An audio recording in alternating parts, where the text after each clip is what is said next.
আসসালামু আলাইকুম। আশা করি সকলেই ভালো আছেন। মেডিকেল হেলথ এক্সপ্রেস থেকে আজকে আমরা কথা বলবো টাকা নিয়ে। আমার হাতে যে টাকাটি দেখতে পাচ্ছেন, সংখ্যা এটি ২ টাকার একটি নোট। কিন্তু আমাদের কাছে ২ টাকা বা ১০ টাকা কোনো বিষয় না। এই নোটটি ২০১৬ সালে বাজারজাত করা হয়েছে। তার মানে আজকে প্রায় ৯ বছর হয়ে গেছে এটি বাজারে ঘুরতেছে। এই ৯ বছরে কত শত মানুষের হাতে হাত বদল হয়েছে এই টাকাটি। এর মাঝে কি হয়েছে, এই টাকার সাথে কিন্তু অনেক ধরনের জীবাণু মিশ্রিত হয়েছে।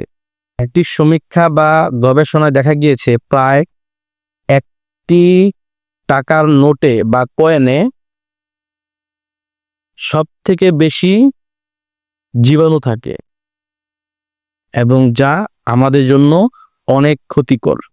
আজকের ভিডিওতে আমরা আলোচনা করব যে টাকার মধ্যে কি ধরনের জীবাণু থাকে এবং তা আমাদের কি কি ক্ষতি করতে পারে এবং এর থেকে আমরা কিভাবে নিরাপদ থাকতে পারি। জার্নাল অফ অ্যাপ্লাইড মাইক্রোবায়োলজি প্রতিষ্ঠান ২০০২ সালে টাকা নিয়ে একটি গবেষণা করে এবং সেই গবেষণায় দেখা গেছে প্রতি নোটে প্রায় ২৬,০০০, নোট করে রাখেন, প্রায় ২৬,০০০ জীবাণু পাওয়া গেছে। ২০১৪ সালে নিউ ইয়র্ক ইউনিভার্সিটি টাকার উপর আরেকটি গবেষণা করে। সেখানে দেখা গেছে এক একটি ডলারের নোটে প্রায় ৩,০০০ জীবাণু পাওয়া গেছে। টাকার মধ্যে সাধারণত ব্যাকটেরিয়া, ভাইরাস এবং ছত্রাক, এই তিনটা জিনিসের উপস্থিত সব থেকে বেশি থাকে। ব্যাকটেরিয়ার মধ্যে ক্ষতিকর কিছু ব্যাকটেরিয়া থাকে যেগুলো আমাদের মানবদেহে অনেক সমস্যা সৃষ্টি করতে পারে। এর মধ্যে একটি হলো ইকোলাই ব্যাকটেরিয়া। এটা মানুষের খাবারের মাধ্যমে মানুষের পেটের মধ্যে চলে যায় এবং যদি এই ব্যাকটেরিয়াটা দূষিত পরিবেশ থেকে আসে তাহলে এর কারণে পেটের অসুখ বা পেট খারাপও হতে পারে। আরেকটি হলো সালমোনেলা ব্যাকটেরিয়া, এটি খাদ্যে বিষক্রিয়ার কারণ হতে পারে।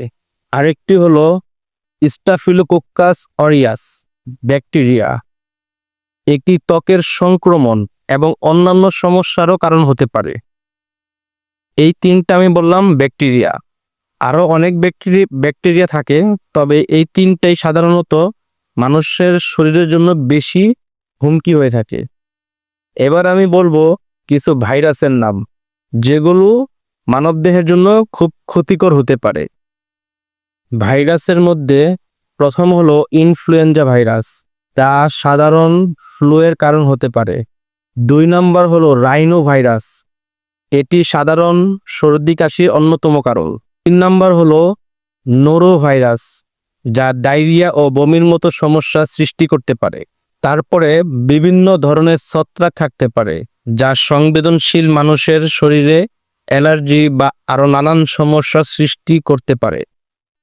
কিছুদিন আগে আমাদের সবচেয়ে ধর্মীয় উৎসব যেটা ঈদুল ফিতর গেল, এই উপলক্ষে আমরা অনেক সময় বকশিস হিসেবে টাকা আদান প্রদান করি। অনেক সময় আমরা বাচ্চাদের হাতেও টাকা দিয়ে দিই।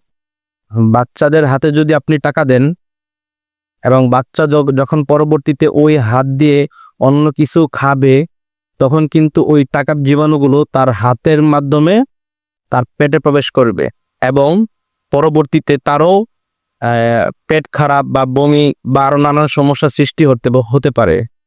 তাই বড়দের পাশাপাশি বাচ্চাদেরও নিরাপদ রাখতে হবে। বাচ্চাদের হাতেও অযথা টাকা পয়সা দেওয়া যাবে না।